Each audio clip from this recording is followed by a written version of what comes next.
پھر دل سے سوال کیا، کیا میں بھی اسے پسند کرنے لگی ہوں؟ اب ہماری روز فون پر بات ہوتی، میں نے اپنی آنکھوں میں بہت سے خواب سجا لیے۔ وہ مجھ سے اتنی محبت کرتا تھا کہ اگر کبھی میں اس سے بات نہ کر پاتی یا کسی وجہ سے فون بند ہوتا تو وہ رونے لگتا اور کہتا، میں تمہارے بنا مر جاؤں گا، تم مجھ سے بات کیا کرو، مجھے مت چھوڑنا۔ مجھے اس کی حالت دیکھ کر اس پر بہت پیار آتا اور اپنی قسمت پر رشک بھی کہ کوئی اتنا چاہنے والا اور خیال رکھنے والا ہے۔ چاہے جانے کا احساس بہت خوبصورت ہوتا ہے۔ میرے پاؤں زمین پر نہیں لگتے تھے، میں ہواؤں میں اڑنے لگی۔ میں اپنی دنیا میں گم تھی، دن رات فون پر ذیشان سے بات کرتی۔ میری بہنیں بھی کسی نہ کسی سے فون پر لگی ہوتی اور امی انہیں منع بھی کرتی کہ کوئی غلط قدم مت اٹھانا ورنہ مجھ سے برا کوئی نہیں ہوگا، لیکن میں نے ان کو اپنے بارے میں کبھی کچھ نہیں بتایا۔ اگر پوچھتی بھی تو میں کہتی میری دوست ہے، اور وہ ہنسنے لگتی۔ امی میری ضرورتوں کا بہت خیال رکھتی، خود ہی میرے لیے ہر چیز خرید کر لاتی اور مجھے کہنا بھی نہیں پڑتا تھا۔ امی مجھے چیزیں دکھا رہی تھی، میں نئے نئے کپڑے، جوتے، جویلری دیکھ دیکھ کر بہت خوش تھی۔ میری دوسری بہنوں نے کہا، امی آپ اس پر بہت پیسہ خرچ کرتی ہیں، ہم بھی آپ کی اولاد ہے، یہ اکیلی تو نہیں ہے نا؟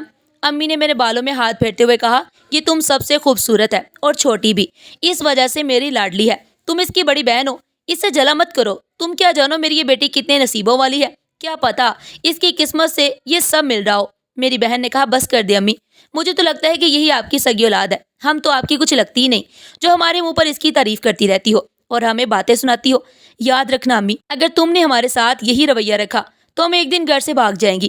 امی کو اس کی بات سن کر غصہ آ گیا۔ امی نے کہا، بس بس بہت ہوا، بہت سن لی تمہاری بکواس، ایک بہن ہو کر اپنی سگی بہن سے جلنے لگی، یہ شرم کا مقام ہے تمہارے لیے، دفع ہو جاؤ اپنے کمرے میں اور مجھے اپنی شکل مت دکھانا۔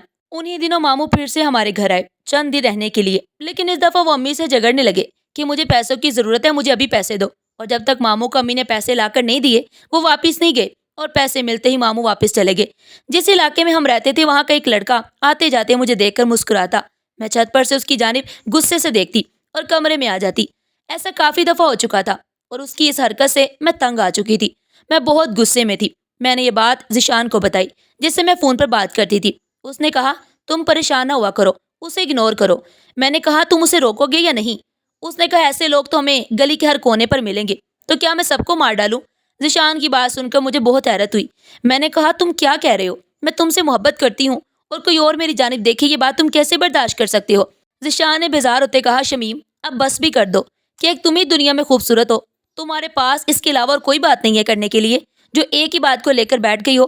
میں نے کہا، ٹھیک ہے، اب تم مجھ سے بیزار ہونے لگے ہو، لگتا ہے دل بھر گیا ہے مجھ سے، اب میں تم سے کبھی بات نہیں کروں گی۔ اور اسی وقت میں نے فون بند کر دیا، یہ سوچتے ہوئے کہ وہ بھی مجھے دوبارہ کال کرے گا کیونکہ وہ مجھے ناراض ہوتے ہوئے نہیں دیکھ سکتا تھا، لیکن یہ سب میری خوش فہمی تھی۔ ذیشان نے اس دن کے بعد مجھے کال تک نہیں کی۔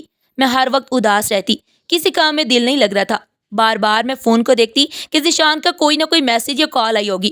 جب مجھ سے رہا نہ گیا تو میں نے خود ہی ذیشان کو کال ملا دی۔ وہ میری کال اٹینڈ نہیں کر رہا تھا۔ میں اسے میسج کرتی رہی کہ ایک دفعہ تم مجھ سے بات کرو، میری کال اٹینڈ کرو، آج کے بعد تمہیں کوئی بات نہیں کروں گی، لیکن اس نے اپنا فون بند کر دیا۔ اب میں جب بھی کال کرتی تو نمبر بن جاتا۔ میں نے غصے میں آ کر موبائل دیوار میں دے مارا، میں رونے لگی۔ وہ ایسا کیسے کر سکتا تھا؟ وہ تو مجھ سے محبت کرتا تھا، وہ تو کہتا تھا کہ تمہارے بنا میں مر جاؤں گا، لیکن کوئی کسی کے لیے نہیں مرتا، سب باتیں تھی۔ امی مجھے دیکھ کر کہتی، تم نے اپنا کیا حال بنا رکھا ہے، کیا ہوا ہے؟ میں نے کہا، کچھ نہیں، بس ایسے ہی دل اداس ہے۔ میں نے کہا، امی کیا میں باہر جا سکتی ہوں؟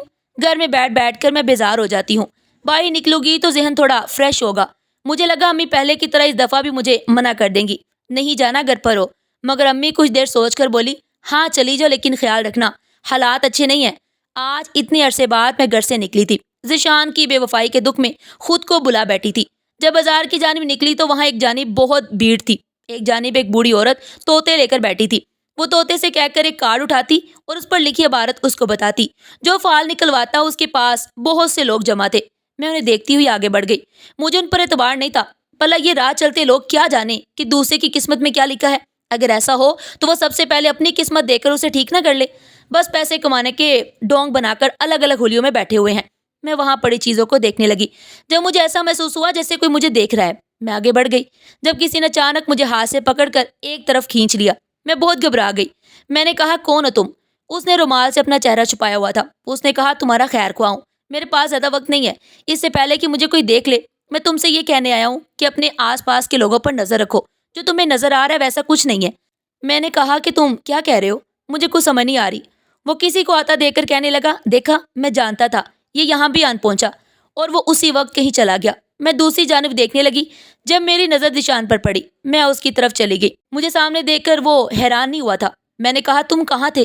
نہ میری کال اٹینڈ کرتے ہو نہ مجھ سے بات کرتے ہو۔ اس نے مسکراتے ہوئے کہا تو میں کیا کروں؟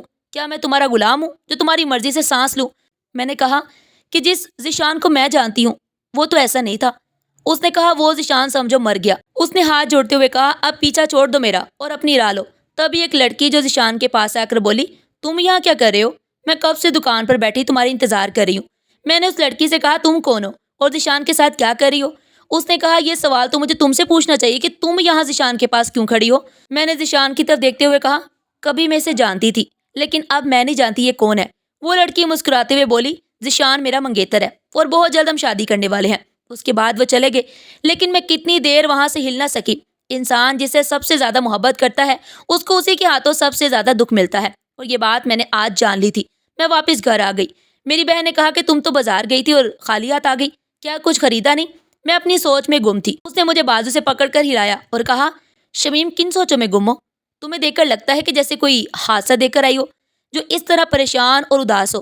میں نے کہا ایسا ہی سمجھ لو، واقعی حادثہ ہی دیکھ کر آئی ہوں، شاید اسی لیے بازار گئی تھی کہ کسی کی اصلیت دیکھنی تھی۔ میری بہن نے کہا کیا بات ہے، کچھ ہوا ہے؟ مجھے بتاؤ۔ میں نے کہا میں ابھی کوئی بات نہیں کرنا چاہتی، کچھ دیر کے لیے اکیلی رہنا چاہتی ہوں۔ اس نے کہا ٹھیک ہے تم بیٹھو، لیکن سنو خود کو کسی غیر کے لیے تباہ نہیں کرتے، یہ تمہاری زندگی ہے، اسے کسی اور کے مطابق مت ڈالو، اس کو اس طرح جیو جیسے تم خود چاہتی ہو۔ آج مجھے خود پر بہت افسوس ہو رہا تھا، میں کیسے اس دھوکے باز انسان کی باتوں میں آ گئی۔ میں تو اس کے لیے صرف وقت گزاری تھی، وہ مجھ سے بات کر کے ٹائم پاس کر رہا تھا اور میں اس کو سچ سمجھ بیٹھی۔ یہ جان ہی نہ سکی کہ ایک چہرے پر کتنے نقاب چڑھے ہوتے ہیں، ان کے پیچھے چھپی ان کی اصلیت دیکھ ہی نہ سکی۔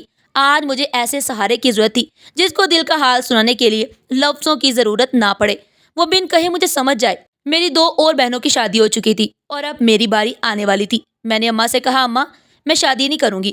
امی مسکرانے لگی اور بولی تم تو میری سب سے خوش قسمت بیٹی ہو، تمہارے نصیب سے ہمارے بھی دن بدلنے والے ہیں۔ مجھے امی کی یہ بات سمجھ نہیں آتی تھی۔ کئی دنوں سے ماموں پھر سے گھر آئے ہوئے تھے، وہ ہمیشہ اکیلے ہی آتے تھے، کبھی اپنے بیوی بچوں کو لے کر نہیں آتے۔ ماموں امی کو کہتے تمہاری بیٹی اب جوان ہو گئی ہے، اسے اپنے ساتھ سلایا کرو۔ مجھے ماموں پر بہت غصہ تھا، ان کو میرے جوان ہونے سے کیا مسئلہ تھا جو اس طرح کی باتیں کر رہے تھے، لیکن اب امی مجھے اپنے ساتھ سلانے لگی۔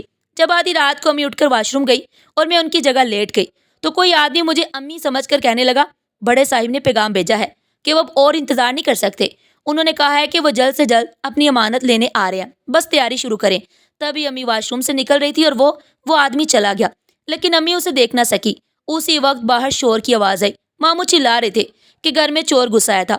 وہ وہیں کمرے میں لیٹی اس آدمی کی بات کو سوچ رہی تھی کہ وہ کس امانت کی بات کر رہا تھا۔ امی کے پاس ایسی کون سی چیز ہے جو اس کے لیے امانت کے طور پر ہو۔ ایک دن امی گھر پر نہیں تھی، تبھی وہ نقاب والا لڑکا گھر کی دیوار کود کر اندر آ گیا۔ میں نے کہا تم یہاں بھی آ گئے؟ اس نے کہا میں تم سے محبت کرتا ہوں۔ اس نے نقاب اتارا، یہ تو وہی لڑکا تھا جو اس دن گلی میں مجھے دیکھ کر مسکرا رہا تھا۔ میں نے کہا تمہاری اتنی ہمت کہ تم یہاں تک آ گئے۔ اس نے کہا میں جانتا ہوں تم مجھے پسند نہیں کرتی، لیکن میں تمہیں اس چنگل سے بچانا چاہتا ہوں۔ میں نے کہا تم ہوش میں تو ہو، جانتی بھی ہو کہ کیا کہہ رہے ہو؟ اس نے کاغذ مجھے دیا اور چلا گیا۔ پہلے میں نے وہ کاغذ پھینک دیا، لیکن پھر کچھ سوچتے ہوئے اسے اٹھا کر پڑھنے لگی۔ اس میں لکھا تھا کہ یہ لوگ تمہیں بھی بیچ دیں گے، تم یہاں سے بھاگ جاؤ۔ میں نے وہ کاغذ پھاڑ دیا۔ میں نے کہا یہ بھی اب ڈونگ رچا رہا ہے، مجھے ورگلانے کے لیے ایسی گٹیاں باتیں کر رہا ہے، بھلا میری امی ایسا کیوں کرے گی؟ میں نے اس کی بات پر بھروسہ نہیں کیا تھا۔ ایک دن امی بہت خوش تھی، کمرے میں بیٹھ پر بہت سے نئے کپڑے اور جویلری پڑی تھی۔ میں نے کہا امی یہ سب کیا ہے؟ امی میرا ماتھا چومنے لگی۔ امی نے کہا کہ یہ سب تمہارے لیے ہے، پرسوں تمہاری شادی ہے۔ میں حیران ہو کر امی کی طرف دیکھنے لگی۔ میں نے کہا امی یہ کیا کہہ رہی ہیں آپ؟ اتنی جلدی میری شادی طے کر دی اور مجھے اب بتا رہی ہیں؟ امی نے کہا کہ تم فکر نہیں کرو، جہاں تمہارا رشتہ کیا ہے نا وہ بہت اچھا آدمی ہے، ساری زندگی عیش کرو گی اور اپنی ماں کو دعائیں دو گی۔ میں نے کہا لیکن میں اتنی جلدی شادی نہیں کرنا چاہتی، آپ انہیں انکار کر دے۔ میری بات سن کر امی ایک دم غصے میں آ گئی۔ امی نے کہا میں نے تم سے کبھی کچھ نہیں کہا، تمہاری ہر خواہش پوری کی ہے، اور آج جب وقت آیا ہے کہ تمہاری امی نے تم سے کچھ مانگا ہے تو تم مسلسل انکار کیے جا رہی ہو۔ میں نے کہا ٹھیک ہے امی، جیسے آپ کی مرضی۔ میری شادی کا دن آ چکا تھا، گھر میں ہمیشہ کی طرح کوئی مہمان نہیں آیا، نہ گھر کو سجایا گیا۔ میری بہنوں کی دفعہ بھی ایسا ہی ہوتا تھا، میں دلہن بنی بیٹھی۔ جب امی اور ماموں کمرے میں آئے، ماموں بھی بہت خوش تھے۔ وہ امی سے کہنے لگے بھائی آج ہمیں ہماری صحیح محنت وصول ہو گئی، میں تم سے بہت خوش ہوں، کیا ہاتھ مارا ہے تم نے؟ آج امی اور ماموں مجھے اچھے نہیں لگ رہے تھے، ایسے لگا کہ جیسے کوئی بازارو لوگ باتیں کر رہے ہوں۔ تبھی دو شخص، ان کے ساتھ ایک بڑی عمر کا آدمی آ کر بیٹھ گیا۔ اس بڑی عمر کے آدمی نے میری طرف بڑی عجیب نظروں سے دیکھا اور امی سے کہا، واہ بھائی، تم نے تو خوب سنبھال کر رکھا ہے اس لڑکی کو، بولو کیا قیمت لوگی اس کی؟ یہ سنتے ہی میرے پیروں تلے سے زمین نکل گئی۔ امی بھی ہنس رہی تھی۔ امی نے کہا، آپ کی امانت کو بہت سنبھالا ہے، بہت محنت کی ہے میں تو منہ مانگی رقم لوں گی۔ اس بڑی عمر کے آدمی نے ایک چیک کاٹا اور امی کو دیا اور کہا، اپنی مرضی کی رقم بھر لینا۔ امی نے چیک ہاتھوں میں لیتے ہوئے کہا، چلو شمیم، آج تم اپنے اصل وارث کے ساتھ چلی جاؤ۔ میں بت بنی بیٹھی تھی، ایک ماں ایسا کیسے کر سکتی ہے؟ وہ اپنی اولاد کو اپنے ہاتھوں سے کیسے بیچ سکتی ہے؟ تو اس دن جو اس لڑکے نے کہا وہ سچ تھا۔ میں بھاگنے لگی، لیکن امی نے مجھے پکڑ کر اس بڑے آدمی کے حوالے کر دیا۔ اسی وقت پولیس اور وہ لڑکا پہنچ گئے۔